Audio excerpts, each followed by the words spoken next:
जय श्री राम। भगवत प्रेमी देवियों, सज्जनों एवं हमारे साहित्यकार मित्रों, पिछले सत्र में हमने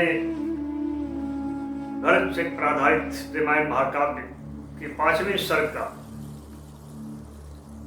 पाठ किया था, सुना था। आज हम 6ठे सर्ग का पाठ करेंगे और इसमें जैसा कि हमने पीछे देखा, बारात जनकपुर पहुंच गई है भरत के नेतृत्व में और द्वार पूजा वगैरह के सारे रस्म थे वो समाप्त हुए। अब आज के सत्र में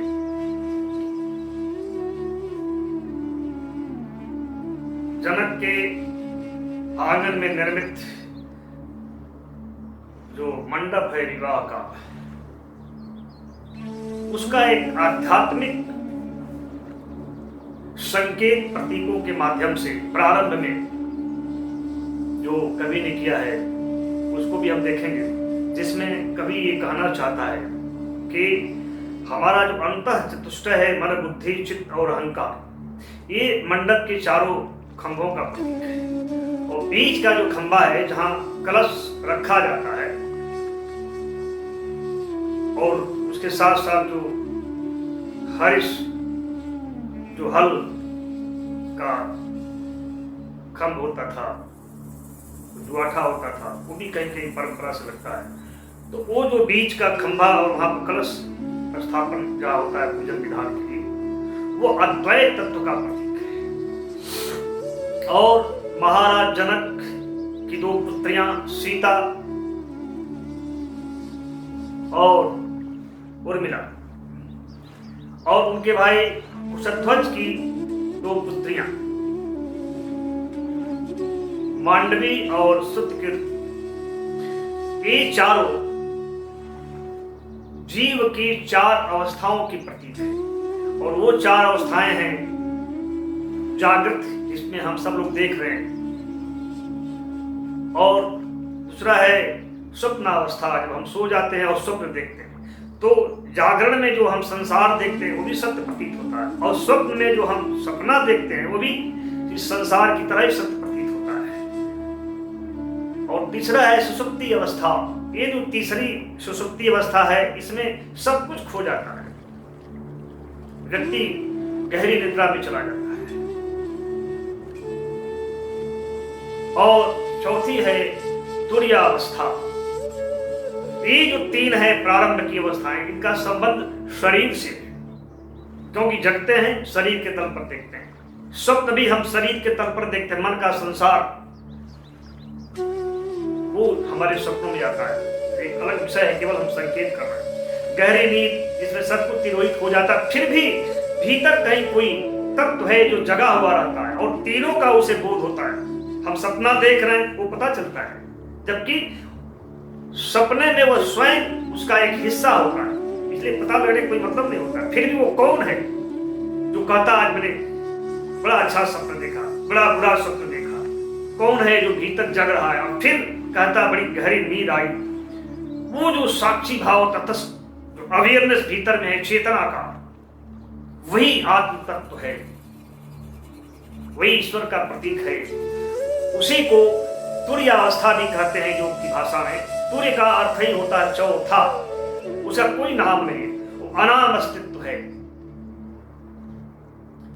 उसी को हम अद्वैत तत्व भी कहते हैं।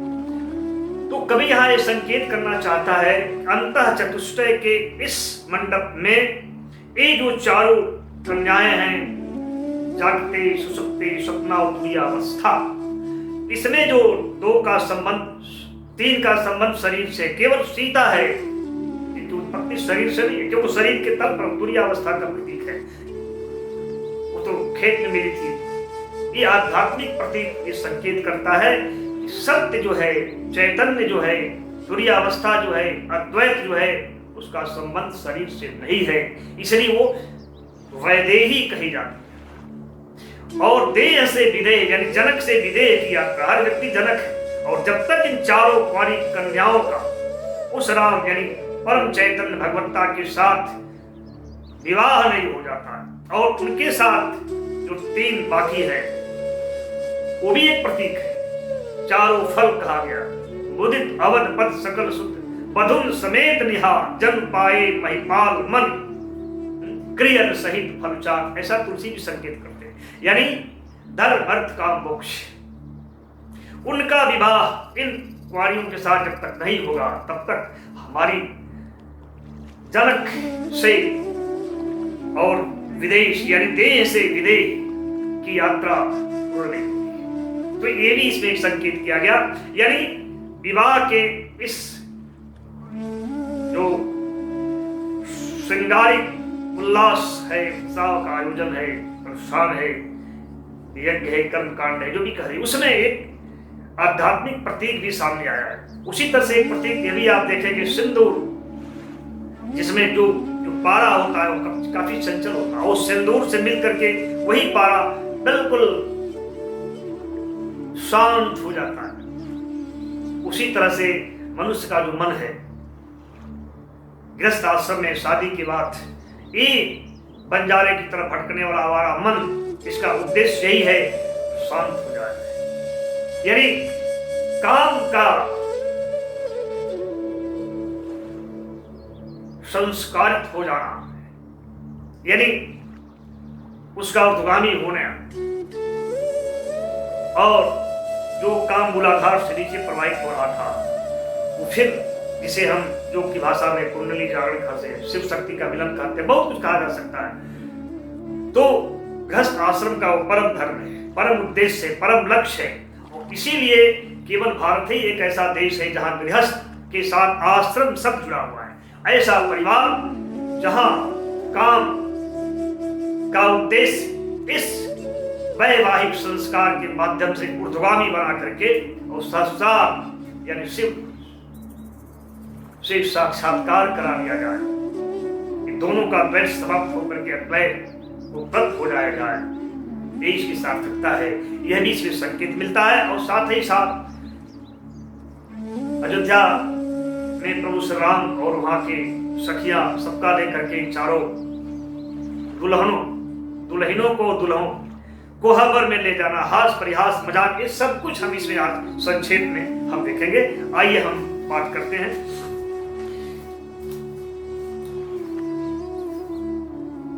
आनंद का सौंदर्य वर्णन।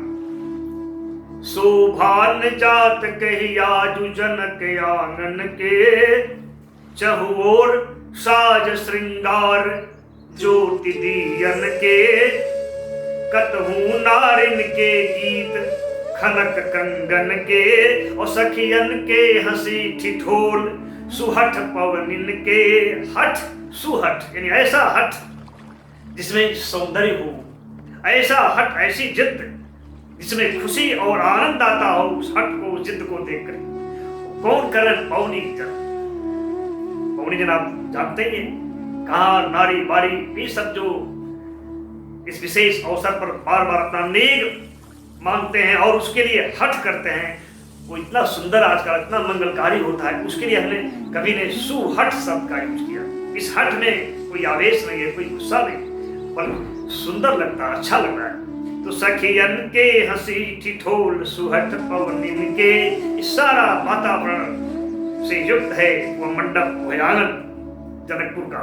शोभा मंडप के अति विचित्र मन मोहे, केलन के खम्भन में मणिमाणिक सोहे, सोहे पतैन में रतन सुमन में हीरा, देखत के कर मन ना हो जाते अधीरा।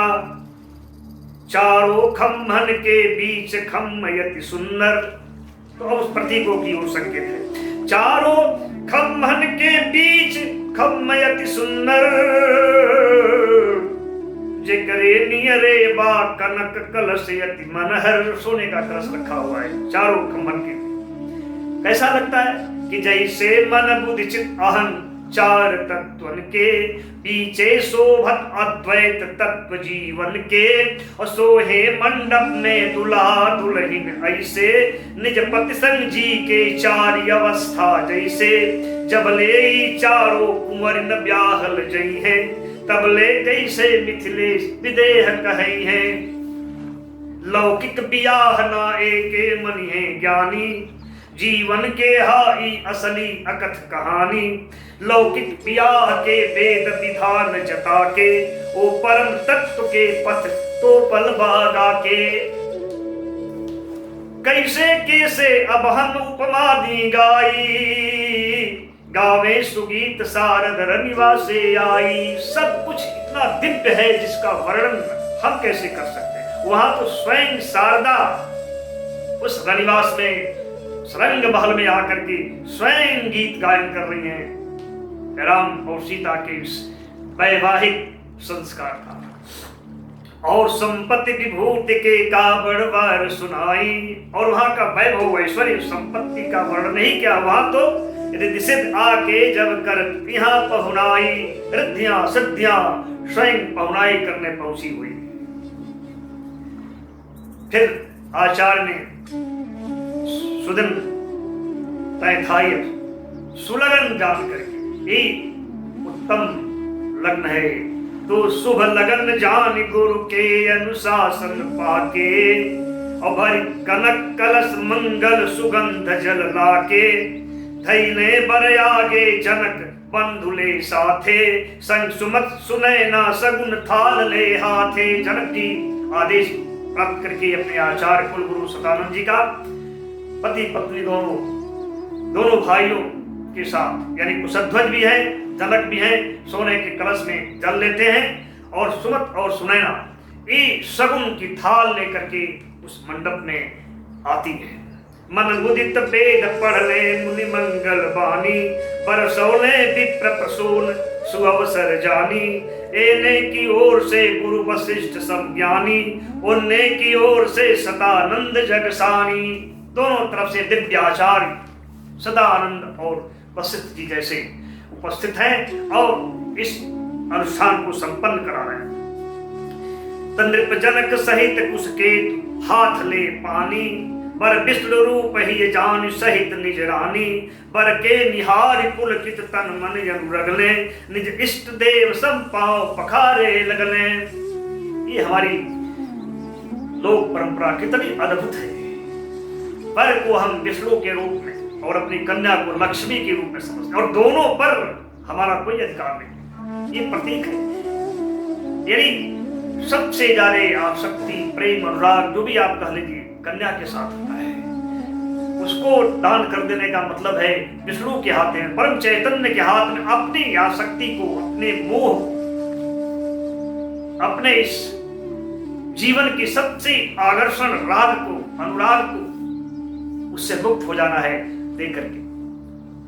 इस तमाम तरह के बहुत डिटेल में जाने से उस मोक्ष के जो मार्ग है उसमें संकेत किया गया है, कैसे वहां जाया जा सकता है, कैसे विदेह से देह से विदेह हुआ जा सकता है। ये हमारा वैवाहिक संस्कार भी, इसका भी चरम उद्देश्य वही है। तो उसका केवल संकेत है, उसका मैं कोई व्याख्यान और प्रवचन आपको नहीं दे रहा हूँ, केवल इशारा कर रहा हूँ। वो एक अलग विषय है जिस पर चर्चा की जा सकती है। तो अपने इष्ट देव की तरह पांव पखारते, तभी तो शत्रु तो पिता की तुल्य होता है। लेकिन आज वह अपने दामाद को अपना इष्ट साक्षात विष्णु स्वरूप मान करके उनको पैरों को पखारता है, पूजन करता है। हमारी परंपरा में। और राम कौन है ये संकेत किया गया, केवल दशरथ पुत्र की ये कथा नहीं, परम चैतन्य की भी कथा। यह विवाह उस विवाह की कथा है जिसको कबीर ने गाया है। दुल्हिन गावो मंगलाचार, आज घर यही है राजा राम भरता। वही यहाँ पर संकेत मिलता है। जे शिव भुसुंड के मन मंदिर नित सोहे, करि जतन बहुत जे कर पथ जत मुनि जोहे। कई सगुन गुण जे के निगमागम गावे, कहीं नेति नेति जहाँ वेद यंत्र थक जावे। प्रतिचारी अंश जे दशरथ सुत बनि आयल, धोवत ते कर पग लख मुनि देव सिहायल। वह चैतन्य, वो जो निर्गुण निराकार ब्रह्म है, सगुण साकार के रूप में, प्रभु श्री राम के रूप में, जो अंश सहित स्वयं को 4 भागों में विभाजित करके आज जनक के आंगन में उपस्थित है, एक दिव्य मंडप में उपस्थित है, और उनके चरणों का प्रक्षालन जो ध्यान में ब्रह्मा विष्णु महेश के नहीं आता, नेति नेत जिसको निगम वेद पुराण उपनिषद कह करके थक जाते हैं, उनके चरणों को धोने का सौभाग्य इस जनक को प्राप्त है। इसको देख करके जति मुनि योगी सब सिहा जाते हैं, विस्मित हैं, आश्चर्यचकित हैं। आनंद ऐसा छाया कि बाजल दुंदुभि भूनभले धुन लहराय, बाजल दुंदुभि भूनभले धुन लहराय, चौओर हर्ष के शंखनाद गहिरायल, बर कन्या दुनहुन के हथेली जुड़वा के, मंत्रोच्चारण कर पाणी ग्रहण करवा के, मुनिलोक वेद विधि कन्यादान करवने, और लख फिर द्विज मुनि एक साथे शंख बजौने। जब कन्यादान हो गया सारे ऋषि महात्मा सुर जो जहां है शंखनाद तुरंत ही करना शुरू कर देते हैं। और तब जनक सिया उर्मिला दोनों पुत्र के, सौंपले हर्ष हाथन में राम लखन के। तब जनक ने अपनी दोनों पुत्रियां सीता और उर्मिला को क्रमशः राम और लक्ष्मण के हाथों में सौंप देते हैं, और उनके भाई उसके अपनी दोनों पुत्रियां श्रुति कृति और मांडवी, यानी मांडवी को भरत के हाथों में और श्रुतिकृति को शत्रुघ्न के हाथों में। तो मांडवी और श्रुतिकीर्ति दोनों के सादर, कुसुकेतु सौंपले भरत शत्रुघ्न के कर, करी होम जोड़ के गांठ भइल जब भावर, तब बर कन्यन के जोड़ी लिहलस मनहर। जगमगा उथल मंडप के चारों, जगमगा उथल मंडप के सगरो मनिया, जसपा बसंत के संग बिहस जा कनिया। पर कन्यन के सुंदर झिलमिल परिछाई, जगमगा उथल रहे रहे मन खंभन जाई। जब चलते राम कबहू पीछे और सिय आगे, तब बिहस भक्तगण कहन परस्पर लागे, तब बिहस भक्तगण कहन परस्पर लागे।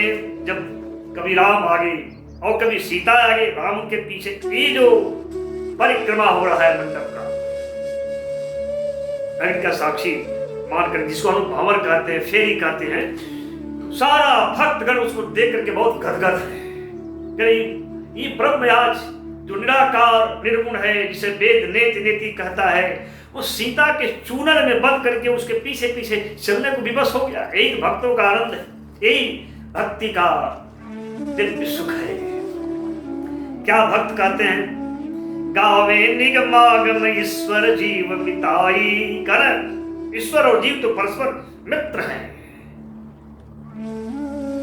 सा सयुजा सखया कहते हैं ना पुरस्कार, या तुलसी ने भी कहा, जीव और ईव सहज संघाती।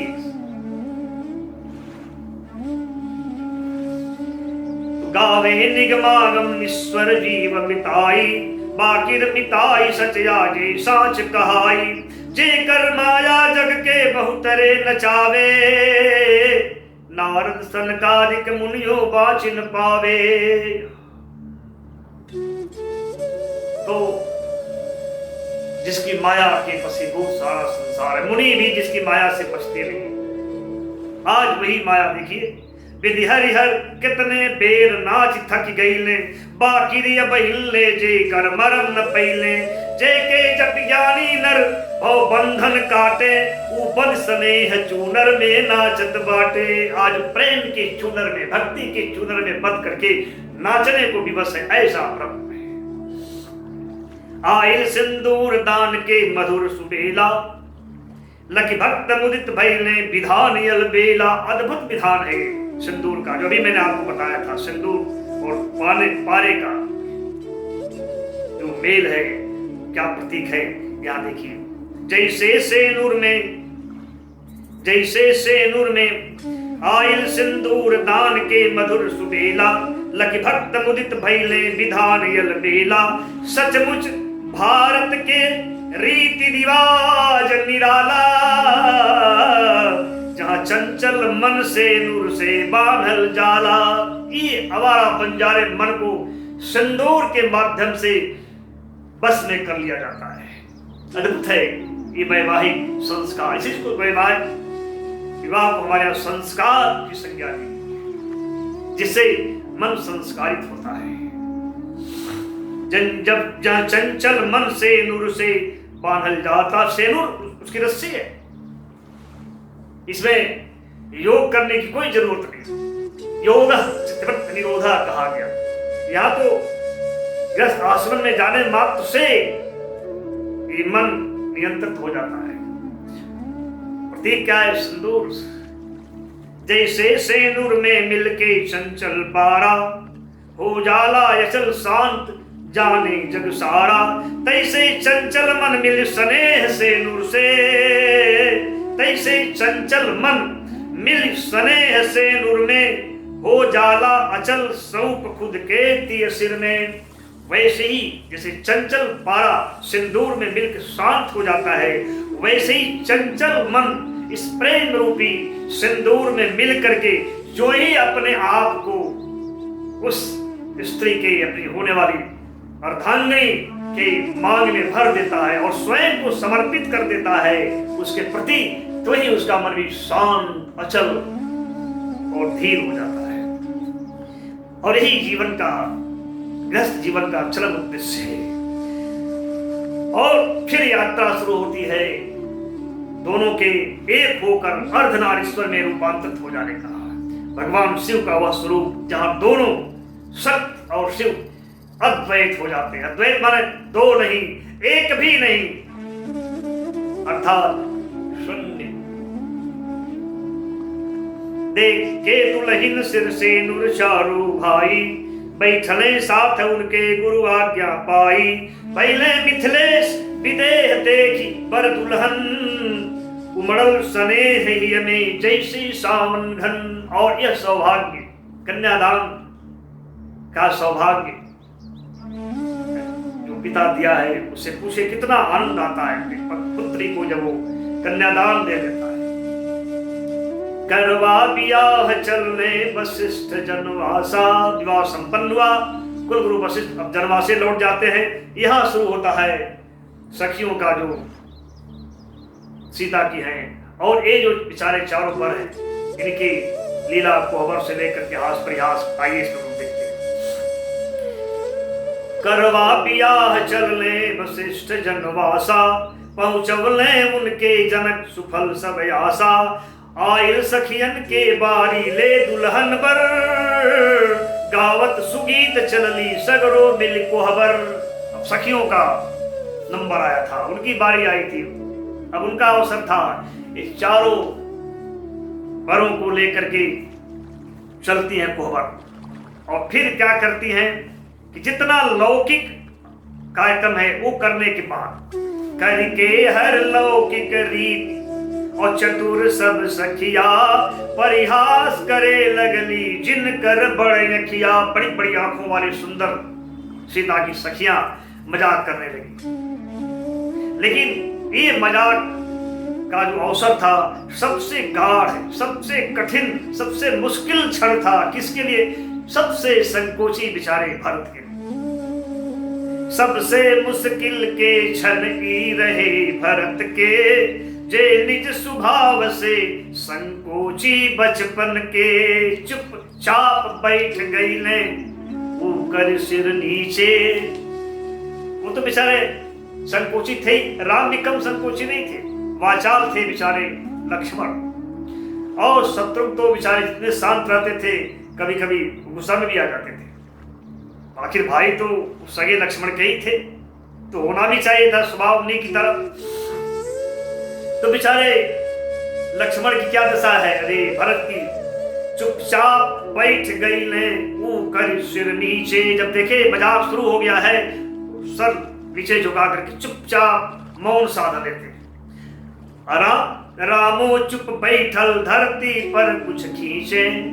माने एक तरह से लगता है जैसे कोई बातों की वो कोई महत्व नहीं दे रहे हैं, किसी दूसरे ख्यालों में उलझे हैं, रेखा खींच रहे थे। एक बहाना था अपने को उनसे बचाने का, उनके हास परिहास से स्वयं को दूर रखने का। लेकिन सखिया तो कम थी नहीं, वो सब लगी सोचने कि ये दोनों राम और भरत विशेष करके हमारी तरफ देखेंगे कैसे, तो नीचे देखा ही नहीं रहे, क्या उपाय किया जाए। तो लखी सोचे लगली संसगरु सखिया यस, हमनी की ओर तकिहे राम लखन कस। कैसे देखेंगे? ये दोनों भाई बड़े लजकोकड़ हैं जी, बड़े लज्जालू हैं। बहुते लजकोकड़ दोनों सवर का भाई। तब कुछ सोच करके एक चतुर सखी बोलती है, कुछ सोच लखन के कहल से एक सुनाई। तो देखिए एक है जो ऊपर देख रहा, एक सिर नहीं झुकाए, चलो यहीं से स्टार्ट करते हैं। उसने कहा लक्ष्मण से, हे राजकुमार, हे कुंवर, गुमानी तोर दोनों ही भाई, जे करे न कौनो बात मौन सिर नाई। बड़े गुमानी है तुम्हारे दोनों भाई, बड़े घमंडी हैं, कोई बात नहीं करते, सर झुका के बैठे हुए। क्या चीज का इनको इतना घमंड है? लक्ष्मण चुप कहां रहने वाले हैं? कहले लक्ष्मण, घमंड का कारण है, ऐसे ही थोड़े घमंड कर रहे हैं, घमंड लायक हैं, कर रहे हैं क्या? तो बता रहे हैं, कहले लक्ष्मण धनु तोड़ के और जग जस पावल। जिसने धनुष को तोड़ करके सारे संसार से यश प्राप्त किया, नाम हो गया जिस भैया का धनुष तोड़ देने से, जहां कोई तोड़ नहीं पाया, मैदान छोड़ के सब भाग गए, बड़े बड़े राजा, बड़े बड़े भूप, बड़े बड़े वीर। उस धनुष को अगर मेरे भाई ने तोड़ दिया और इतना जस प्राप्त किया, तो करिए काहे न गुमान लोक जय गावल। तो क्यों नहीं वो गुमान करेंगे, क्यों नहीं घमंड करेंगे? सारा संसार जिसका जयकार कर रहा है। एक सखी तपाक से व्यंग बोलती है, सोनी कहलस एक आंचल संभारी निज छीना। वो छीना बहुत ही बारीक कपड़ा था उसका, पारदर्शी, बहुत सुंदर खूबसूरत दिव्य वस्त्रों में अपने आंचल को संभालती है और बोलती है, अरे छूटे ला जिनके तुरंत फूल पसीना। अरे जिसको फूल तोड़ने में भी पसीना आता हो, वो धनुष तोड़ेगा, वो शिव का तुरी है। ऊका शिव धनुष वीर झुट्ठो के, टूटल धनुषीय के बिने गौरी बर पाके। वो धनुष क्या तोड़ेगा? जिसको फूल तोड़ने में पसीना आता हो, वो शंकर का धनुष तोड़ेगा। अरे धनुष टूटा राम के कारण नहीं, सीता ने जो जा करके और गौरी से प्रार्थना की, और फिर इस स्वयंवर में भी वो प्रार्थना करती रही, तो गौरी के वरदान जो गौरी ने दिया था, उस वरदान का फल, सीता की प्रार्थना का फल वो धनुष टूटा। उसमें राम का, तुम्हारे भैया का कोई पुरुषार्थ नहीं है। पर हार भला कब लक्ष्मण माने वाला। लक्ष्मण भी भला हार कहां मानने वाले थे? तुरंत बोले, कहले जिनके लिख भैली नारी बिहाला। कहले लखी भैली, जिनको देख करके आपके जनकपुर की सारी स्त्रियां बेसुध हो गई, बेहाल हो गई, पागल हो गई, सब चढ़ी अटार छत ठार झरोखन लागल। जिनके निहार सब मद मातल अनुरागल, जिनके देखला पर सब उनके हो जाला। बिना स्वयंवर सबे बियाहल जाला। जिनको देखने के लिए आपकी सखियों में धक्का मुक्की हो रहा था, जनकपुर की सारी ज्योतियां दरवाजे पर, झरोखे पर, छत पर दौड़ दौड़ करके देख रही सौंदर्य को, मोहित हो रही थी। और इतना ही नहीं, जिनको देख करके यहाँ के लोग भी, माता पिता भी इतने अनुरक्त हो गए कि बिना स्वयंवर के ही सभी भाइयों का शादी अपनी लड़कियों से कर दिया। क्यों नहीं घमंड करें? जिनके देखला पर सब उनके हो जाला। बिना स्वयंवर सभे बियाहल जाला। तो काहे ना कर गुमान मोर तब भाई, हर ओठ यघाना जिनकर करत बड़ाई। तब मेरा भाई, दोनों भाई क्यों नहीं घमंड करें? जिनकी तारीफ करते करते करते किसी का भी ओठ अघाता नहीं है, तृप्त नहीं होता है। ये सुनकर के बेचारी सखियां लजा गई। फिर भी एक चतुर थी, वो थोड़ा नयन मटका करके जवाब दे ही देती है। गैली लजाई सुन सखी हिया हर खाके, तब एक चतुर सखी कहलस नैन नचाके, जन करी है तनिक गुमान तुहर दो भाई। तुम्हारे दोनों भाई यानी भरत और राम देख रहे सांवले रंग के हैं। क्यों सांवले रंग के मालूम है? हमारी तो ये दोनों यानी सीता, मांडवी, उर्मिला है, सबको देख ली, ये सब गोरी गोरी है, ये दोनों सांवले हैं। क्यों करेगी? सीता और उर्मिला है, ये जो सुंदर स्वर्ण की तरह हैं, इनकी परछाई आपके दोनों भाई है। परछाई, वो सौंदर्य भी इनके पास नहीं है, उतने सुंदर भी ये नहीं है। फिर काची का घमंड? सौंदर्य हमारी सखी के पास, घमंड आपका भाई। वही करे जन करी है तनिक गुमान तुहर दो भाई, ऊता जैसे सिय मांडव के परछाई, ऊता जैसे सिय मांडव के परछाई। सीता और मांडवी की परछाई है। घमंड क्या चीज का? छुट गई हंसी ना सकले राम दबाई, तब राम की हंसी अब रुकी नहीं, दबा नहीं पाए, रोक नहीं पाए। राम हंस पड़े और हंसते हुए लक्ष्मण से बोले, काले अब हूं चुप हो जा लक्ष्मण भाई। हे लक्ष्मण भाई, अब तो चुप हो जाओ, अब क्या सुनना चाहते हो? हैं? हम लोग को परछाई बना दिया गया, अब चुप हो जाओ। तो लखी हंसी राम के सब सिखिया जुड़ाई, सब बड़े प्रसन्न हो गई, गदगद हो गई राम की हंसी को देखकर। यही तो चाहती थी। लखी हंसी राम के सब सखी हृदय जुड़ाई, और जैसे दरिद्र संपत्ति अपार जा पाई, पर लखन भला कैसे चुप रहते हे पर, दिहले पर जोरी तर्क हंसी लख निज पर। लेकिन अपने ऊपर हंसता हुआ देख करके लक्ष्मण बड़ा चुप कहा है। जबरदस्ती एक तर्क खोज करके फिर बोलते हैं। राम के मना करने पर भी चुप नहीं है। लक्ष्मण का स्वाभिमान चुप कैसे रहेगा? कहते काहे ना करी गुमान मनुज यस जग में, ऐसा मनुष्य इस संसार में कौन है? हमारा भाई है, इसलिए वो क्यों नहीं गुमान करेंगे? कैसे है?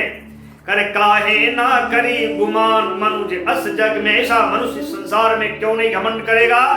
पापद रज पाहन बने नारी जो मग में, पापद रज पाहन बने नारी जो मग में। रास्ता में पत्थर पड़ जाए और पत्थर जिसके चरणों की धूली प्राप्त करके नारी बन जाए, ऐसा मनुष्य, ऐसा मेरा भाई गुमान क्यों नहीं करेगा? बस सखी भी कहां चुप रहने वाली थी, बोलती है। सखी कहे बहुत बल जो पद रज के जग में, अगर उनके पैरों की धूली का प्रभाव है जिसके चलते रास्ता का पत्थर स्त्री बन गया, क्या अयोध्या से और मिथिला के रास्ता के बीच में, यानी जब मिथिला से के लिए चले अयोध्या से, तो रास्ता में कोई पत्थर नहीं था। तो अयोध्या और मथुरा के बीच का जो मार्ग था, उस मार्ग के पत्थर ये कभी नारी क्यों नहीं बने? सखी कहे बहुत बल जो पदरज के जग में, कितना पाहन भय नारी अवध के मग में। अयोध्या के रास्ते के पत्थर नारी क्यों नहीं बने? कितने पत्थर नारी बने? एक का भी तो नाम बताओ। अब बेचारे शत्रुघ्न तपाक से बोलो, ज्यादा ही गुस्सा आ गया। तो कहीं पर रिपुहन सुन तनिका खिसियाई, इनका तो सुन के हंसी आ रही। कहे बिन पनही कबहू चले न कौनो भाई, हमारा कोई भाई बिना पनही का नहीं चलता है, बिना जूते का नहीं चलता है। जूता पहना था, इसीलिए न उसके पैरों का रज किसी पत्थर पर पड़ा और न कोई पत्थर नारी बना। बस चिढ़ाना शुरू कर दी सारी सखियां। सुन सखी चिढ़ावे लगली हंसी रिपुहन के। क्या बात बोल रहे हैं भैया शत्रुघ्न जी? अरे मुनि संग चलने तब रहे न पनही इनके। जब मुनि के साथ चले उस समय इनको पैरों में पनही नहीं थी। अयोध्या में घूमते होंगे पनही पहन करके, जूते पहन करके, लेकिन हमको पता है कि जब वो मुनि के साथ चले अयोध्या से मिथिला के लिए, उस समय उनके पैरों में पनही नहीं थी, जूते नहीं थे, फिर पत्थर क्यों नहीं नारी बने? इसलिए सच्चाई यह नहीं है, सच्चाई यह है, ये हमें तुहरे भैया के कवन बड़ाई, ये गुण मिथिला के धूरी के कहराई। इसमें तुम्हारे भैया की कोई प्रशंसा नहीं है, कोई गुण नहीं है उनके पैरों के रज की, गुण है मिथिला के धूल की। मिथिला का धूल उनके पैरों पर लगा, उस धूल का स्पर्श प्राप्त करके पत्थर नारी बनता है। ये मिथिला के धूल की महिमा है। ये हमें तुहरे भैया के कवन बढ़ाई, ये गुण मिथिला के धूरी के कहलाई। अस होत रहे परिहास मधुर रस तहमा, आ गईल बुलावा बर गईल पितु तहमा। अभी यही हास परिहास चल रहा था, तब तक एक बुलावा आ गया कि आप सबको आपके पिताश्री बुला रहे हैं। चले, उसके बाद पूरे बारातियों का भोजन वगैरह की जो कार्यक्रम होता है उसका थोड़ा सा संक्षिप्त वर्णन आप देखें। फिर बनल रसोई जनक बुलौने सबके, अइले बारात ले दशरथ साथ सुतन के। सारे पुत्रों को लेकर फिर जनक भोजन करने आते हैं बारातियों के साथ। फिर जनक क्या करते हैं, उनके पखारी पद सादर जे जस लायक, दिहले आसन सबके विदेह सुखदायक। जो जैसे था, जिस लायक था, पैर धुलवा करके, पैर धो करके उचित आसन देते हैं यथा योग्य। धोवले निज कर कौशिक वशिष्ठ मुनि के पग, लखि मुनकर शील स्नेह सिहाय सिहाइल सब जग। अपने हाथों से विश्वामित्र और वशिष्ठ के पैरों को धोते हैं जनक। राम लक्ष्मण भरत शत्रुघ्न सबके पैरों को धोते हैं। दो चरण राम संग भरत लखन रिपुहन के, बैठौले आसन उचित मुदित सब जन के। फिर चतुर परसवैया संग निज दल बल के, अइले ले भोजन सररस 36 खल के। मनियन के पत्तल टकल सीख सोनन के, लक्ष्माक्षी हाथ मन सकल बराती जन के। बराती बड़ा चकित, मड़ियों के पत्तल बने हुए हैं और उसमें जो सीख है वो सोने की। लागल होखे जीवनार मधुर सुर नारी, ले नाव बरतिहन के गावे शुभ गारी। अद्भुत है हमारी लोक संस्कृति, जहां गाली दी नहीं जाती है, गाली गाई जाती है। और उस गाली को सुनने के लिए सब आतुर रहते, बेचैन रहते। नाम ले लेकर के लोग एक दूसरे को बुलाते हैं ताकि नाव स्त्रियां सुन लें और नाव लेकर के हमें भी ये गाली सुनने का सौभाग्य प्राप्त हो जाए। लागल होखे जीवनार मधुर सुर नारी, ले नाव बरतिहन के गावे शुभ गारी। सुनि हसत बरात समेत अवधपति पुनि पुनि, अमन ही मन बियसे राम भरत संग। सुन सभी उस गाली को सुन सुन करके बड़े खुश हैं, हर्षित हैं। महाराज दशरथ गदगद है अपने पुत्रों के साथ बैठ करके उस जनकपुर की स्त्रियों का गाली गायन सुन करके। और तब तक एक बड़ा आश्चर्य घटना घट जाती है। वो सारी की सारी स्त्रियां अचानक राम और भरत के सौंदर्य को देख करके इतना मोहित हो जाती हैं कि घटना घट जाती है। हो गई तहा तबले एक कौतुक भारी, लखी राम भरत के छवि सबके मति मारी। और सबकी मति मार जाती है इनके सौंदर्य को देख करके। अगैली दशरथ के नाव भूला सब नारी, और लगली गावे ले नाव जनक के गारी। गाली गाना था दशरथ को, भूल गई दशरथ का नाम और जनक का नाम लेकर के गाली गाने लगी। फिर तो ठहाका बन गया पूरे मंडप में, उस आंगन में। मच गई ठहाका सुन विदेह अंगनाई, हंसी ओठन में सब गईली नारी लजाई। बड़ी लज्जित हो गई स्त्रियां सुनकर के। कई परले लक्ष्मण नयनन से मुस्काई। मौका मिल गया, लक्ष्मण को मार दिया, व्यंग तुरंत ही बोल दिए, करिहे काहे न गुमान मोर यश भाई। देखिए अब दोनों इतने सुंदर हैं, क्यों नहीं गुमान करेंगे? जहाँ जिनको देखने के बाद पता नहीं चलता है कि गाली दशरथ को देना है कि जनक को। उनके बिहसत लख शरमैली सखी सारी, हो गई रहे लक्ष्मण के पलड़ा भारी।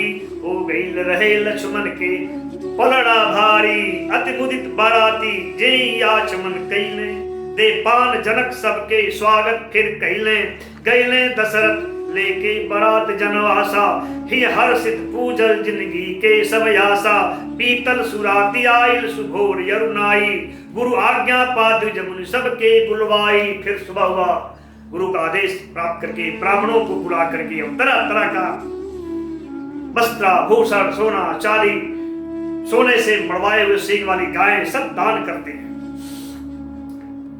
दिहले सुदान जन गिनत गाय मंगवाई, सब काम धेनु सम मनहर सुहर सुहाई, सब तरह अलंकृत सजे बसन भूषण से, चमकेले चमचम सींग मढ़ल सोनन से, पौनिन के दिहले नेग विविध विभूषण पट, पहले निहाल सब मोद न पावत ही अट, सब गैले दशरथ के कीरति बतियावत, अमुनि संतो फिर ले दे असीस गुण गावत। सारे पौनी जन बड़े गदगद हैं, दशरथ की तारीफ प्रशंसा करते हुए विदा हुए।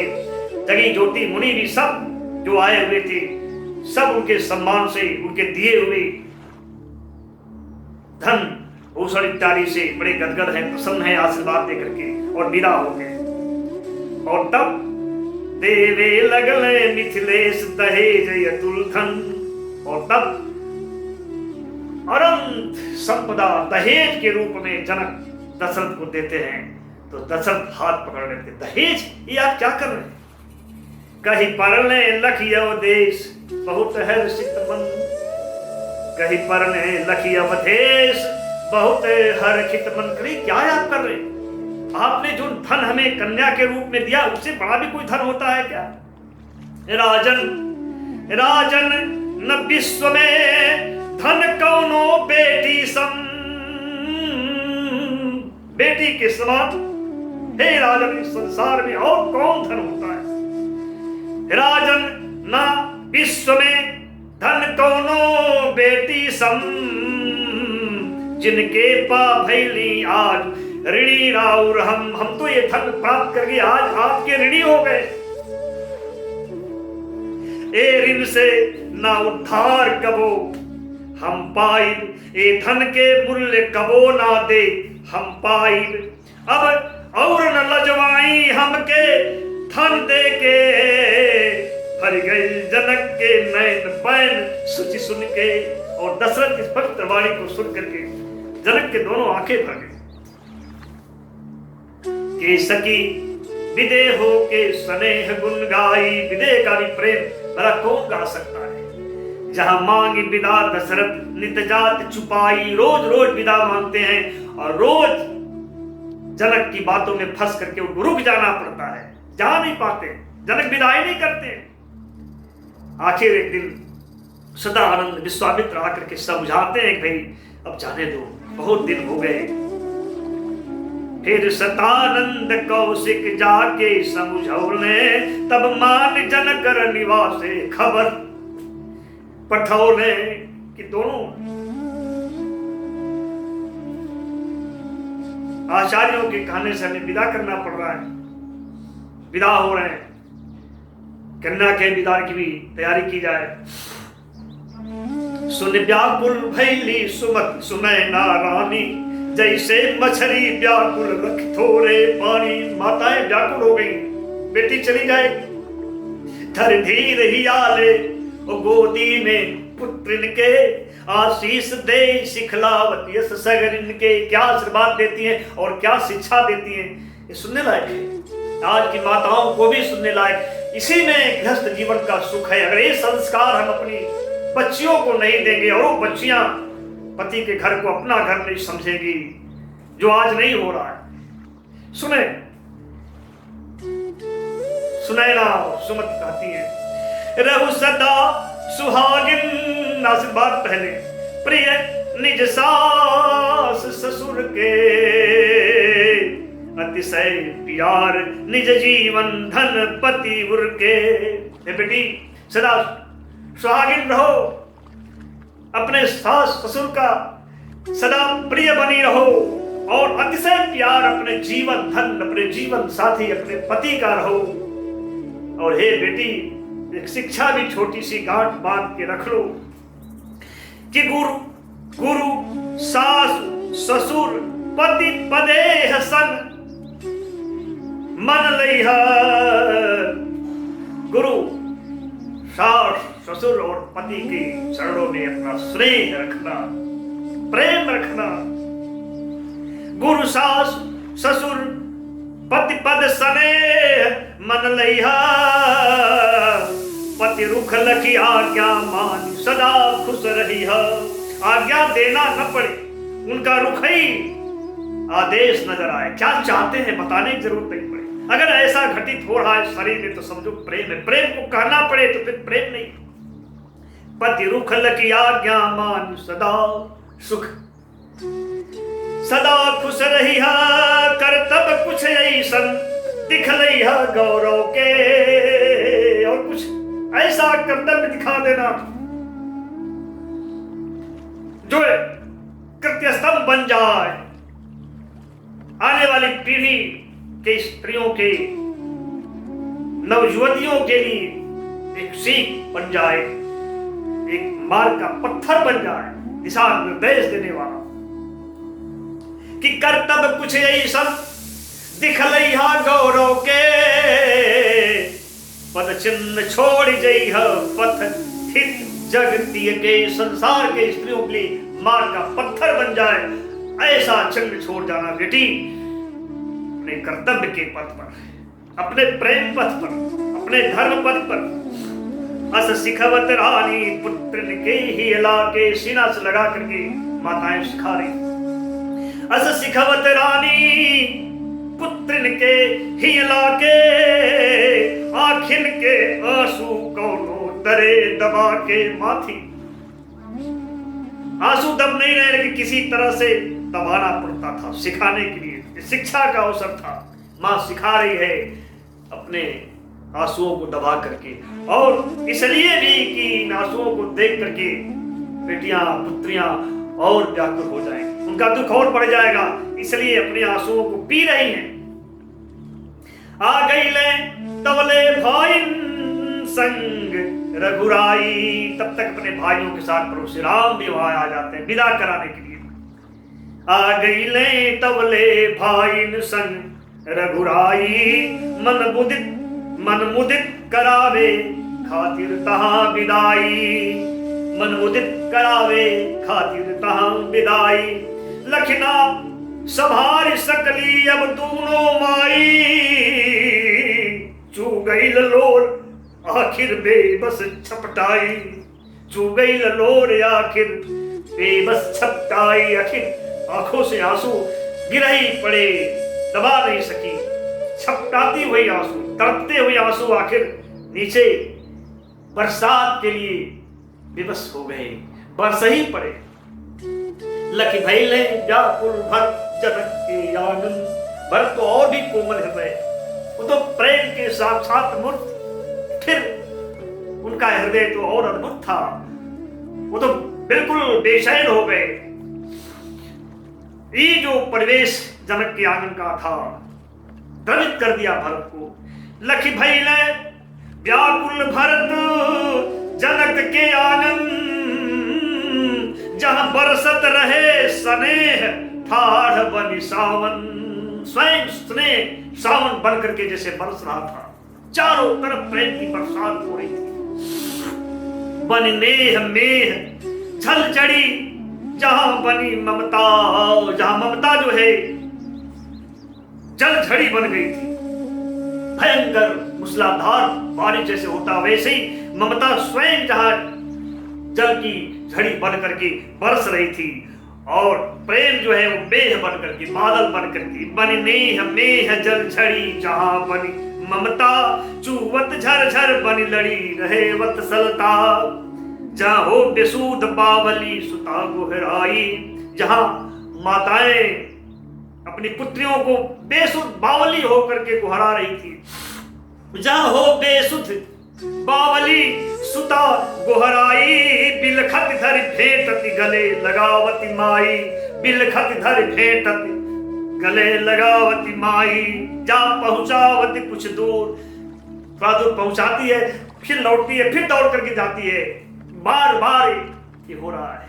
ये देख करके लक्ष्मण अरे श्री भरत जी बड़े बेचैन हो गए।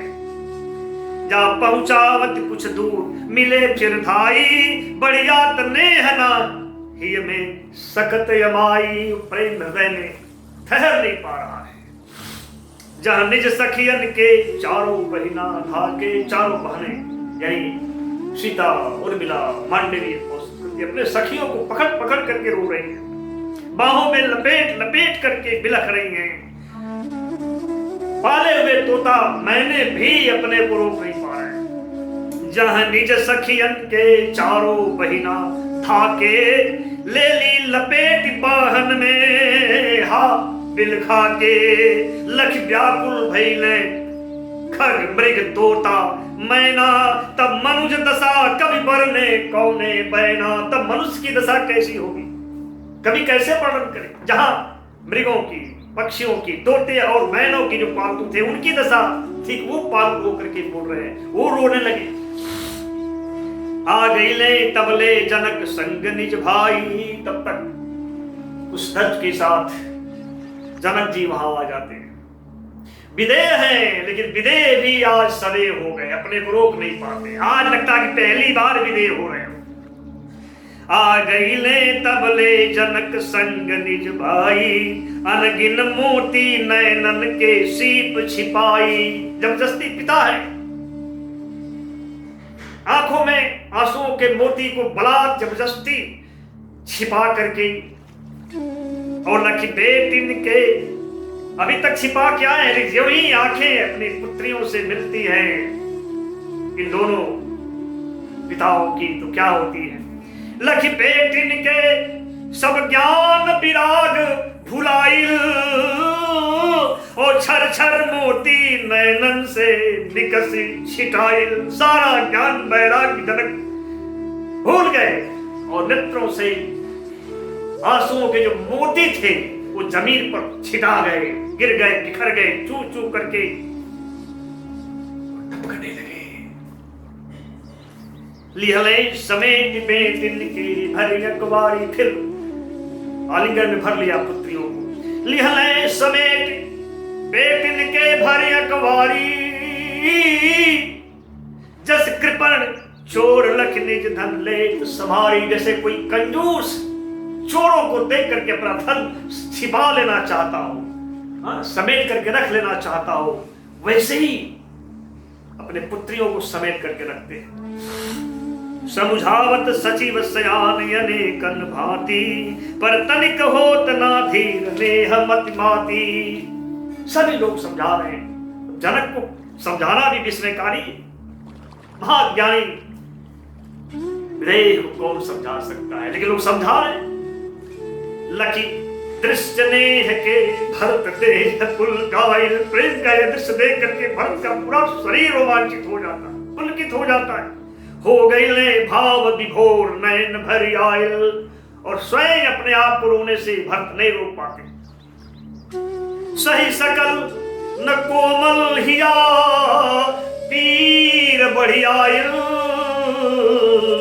तब दर्द शब्द बनी ओठन से पिछलाइल। कि रोक नहीं पाए, हृदय में इतनी व्यथा, इतनी पीड़ा बाढ़ की तरह उमड़ पड़ी कि सारा दर्द, सारी पीड़ा शब्दों के रूप में रूपांतरित होकर के और उनके ओठों से प्रस्फुटित हो पड़ती है। बोले नहीं रह पाते हैं और शत्रुघ्न से कहते हैं, हे तात देख बेटिन के करुण विदाई, ज्ञानी विदेह ना सकले लोर दबाई। जब ज्ञानी जन के हाल जगत में ऐसन, तब अज्ञानी मोही जन के गति कैसन। हे भाई, ये करुण विदाई का दृश्य देख करके जब विदेह होते हुए योगी, महान जनक, महान ज्ञानी जनक, महान योगी जनक देह से मुक्त हो गए, विदेह हो चुके जनक अपने आंसुओं को नहीं दबा पाए। जब ये ज्ञानी जन की ये दशा है, तो अज्ञानी और मोह में आसक्त आम आदमी, जन सामान्य की क्या दशा होगी। और बेटी तो लगती है करुणा की मूर्ति है, इसकी क्या परिभाषा हो सकती है? भरत कहते हैं करुणा मूर्ति बेटी के का परिभाषा, करुणा मूर्ति बेटी के का परिभाषा, जे जन्म कहीं और कहीं चली जा ले नवयासा। जो जन्म कहीं लेती है बेचारी चली जाती है कहीं, एक नई आशा अपने जीवन में लेकर के भविष्य के प्रति बिल्कुल अज्ञात जीवन की ओर। सचमुच बेटी, भक्त कहते हैं बेटी तो सचमुच में और कुछ नहीं, इसलिए की परिभाषा हो सकती है कि बेटी आंखों की लोर है, कब टपक जाएगी कहना मुश्किल है। सचमुच बेटी नैनन के लोर है सन, आखिर एक दिन चुपचाप निकल जाली सन। सचमुच बेटी नैनन के लोर है सन, आखिर एक दिन चुपचाप निकल जाली सन। निज मात पिता के छोड़ हृदय नंदन बन। क्या क्या छोड़ती है, क्या क्या त्याग करना पड़ता है एक बेटी को।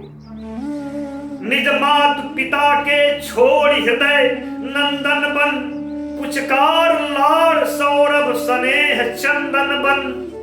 सखियन के मधुर ठिठोर चिकोटी अनबन, और पनघट के खिल खिल हंसी।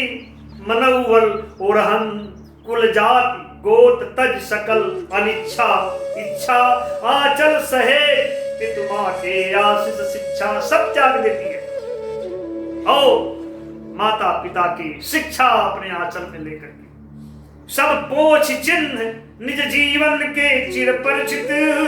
चल दे सौ खुद के पर घरे अपरिचित। सारे चिन्ह अपने जीवन के इस अतीत के पोछ करके और अपरिचित परिवार में चल जाने को विवश होती है, चली जाती है। पर हाय समुझ का सकी मनुष्य अभिमानी। लेकिन अहंकारी मनुष्य क्या इस त्याग को समझ सकता है? इस समर्पण की महायात्रा है। पर हाय समुझ का सकी मनुष्य अभिमानी, बेटी के महासमर्पण करुण कहानी। बेटी के महासमर्पण करुण कहानी। असकाते अनुज से भरत हिया भरी आयल, हो गईल शिथिल हर कंठ, हो गईल शिथिल हर अंग कंठ अरुधायल। आखिर में उनका शरीर के हर अंग शिथिल हो गए, कहते कहते कंठ अवरुद्ध हो गया, भरत कुछ बोल नहीं पाते। धर धीर राम समुझाए सासु के सादर, तो राम भी तो कम कोमल हृदय के थोड़े थे। स्वयं बैठ करके अपने सासु माताओं को समझाते हैं। धर धीर राम समुझाए सासु के सादर, दिहले बहुविध संतोष मातु समादर। अपनी माँ की तरह उनको समझाते हैं, अपने सासुओं को संतोष देते हैं, तृप्ति का आश्वासन देते हैं। किसी तरह का कष्ट आपके पुत्र को नहीं होगा, हम आश्वासन देते हैं। फिर ले आशीष और चरणन में माथ नवा के, भाई समेत चरने निज लोर दबा के। राम स्वयं अपने आंखों के आंसुओं को दबा करके, कोई देख न ले नहीं तो और तकलीफ बढ़ जाएगी सबकी। फिर वहां से विदा होते हैं। और तब जनक सुता ही लाए गणेश मनाई, शुभ लगन जान दिहले पाल की बिठाई। तब जनक पुत्रियों को गले से लगा करके भगवान गणेश को हृदय में स्मरण करके, और शुभ लगन जो सदानंद जी ने बताया था, उस लगन में सबको पालकी में बैठाते हैं। और फिर भी जाते जाते ही पिता है, जाते जाते फिर सिखाना नहीं भूलते। फिर नारी धर्म कुलरीत सजे समझौले, पालकी चलल ले टूक हिया रह गई ले। पालकी चल दी, टूक टूक हो गया हुआ कलेजा लेकर के जनक चुपचाप जाती हुई पुत्रियों को, जो अब दिख नहीं रहे, केवल पालकी दिख रही है, दिख रहे हैं, विवश हैं, रोक नहीं सकते थे। कभी फिर आध्यात्मिक संदेश दे रहा है कि इस गृहस्थ आश्रम का धर्म क्या है, वो हमेशा ध्यान में रखना है। ये भोग करने का नहीं, भोग से मुक्त हो जाने के लिए है, एक मन से ऊपर उठ जाने के लिए है। ये मनुष्य से भगवान हो जाने के लिए है। कोई संकेत देते, ऊपर गावल मंडप ही बीच बना के, बरपद पखार निज चारों कुंवर बिठा के। वही चारों कुंवारी कन्याओं जिसका मैंने वर्णन किया था, जागती, सुषुप्ति, स्वप्ना और तुरिया, ये कुंवारियां हैं। और मन चित्त अहंकार उस मंडप की चारों खंबे हैं और बीच में अद्वैत तत्व है। इस मंडप में कुंवारियों को बैठा करके जे नर उनकर सादर बियाह करवाई, वो अवध वो अवश्य जगत में पद विदेह के पाई। यही विदेह होने का मार्ग है। यह योग का एक संकेत दिया गया। फिर क्रियन सहित चारों फल उनके मानी, उनका चलला के ढंग जे ही में आनी। चारों भाई चार पुरुषार्थ के प्रतीक हैं और आगे राम जो मोक्ष के प्रतीक है, मोक्ष आगे लक्ष्मण काम के प्रतीक हैं, यानी काम मोक्षानुगामी हो जाए। और भरत धर्म के प्रतीक हैं, सत्य अर्थ के, यानी धर्म जो है आगे और अर्थ उसके पीछे, यानी अर्थ को धर्मानुगामी होना चाहिए और काम को मोक्षानुगामी होना चाहिए।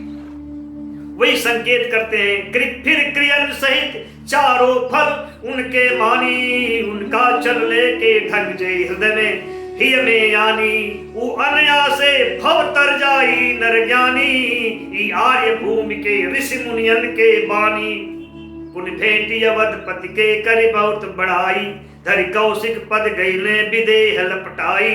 फिर गुरु वशिष्ठ के करि प्रणाम गुण गाके, लौटले धीर धर निज पुर आज्ञा पाके। और तब और दूर तक अयोध्या के नरेश दशरथ को, विश्वामित्र को, गुरु वशिष्ठ को, सबको पैर पकड़ करके प्रणाम करते हैं। फिर उनका आशीर्वाद लेकर के धैर्य धारण करके वो मिथिला की ओर लौट पड़ते हैं और बारात यहाँ से अयोध्या के लिए चल देती है। बरियात चलल मन मुदित निशान बजावत, निशान में नगाड़ा है। मग में विदेह के शील नेह गुण गावत, लखि मुदित होत मग गावन के नर नारी। आवत बारात सुन सजल अवध जस नारी। आस्ते की नारी पुरुष स्त्री सब गदगद है इस बारात को देख करके। और जब खबर अयोध्या में पहुंचती है तो अयोध्या ऐसे सजती है जैसे स्वयं वो दुल्हन हो। आवत बारात सुन सजल अवध जस नारी। बस आज इतना ही शेष अगले पाठ के सत्र में। आप सभी को एक बार पुनः बहुत बहुत प्रणाम, बहुत बहुत आभार, क्योंकि बहुत दिन के बाद इस रामायण को पढ़ने का हमें भी सौभाग्य मिल रहा है। इसलिए बीच बीच में शब्द के भंग हो जा रहे हैं, छंदों में एक भंग आ जा रहा है, खंडित हो जा रहा है, उसको आप क्षमा करेंगे। बहुत बहुत सबको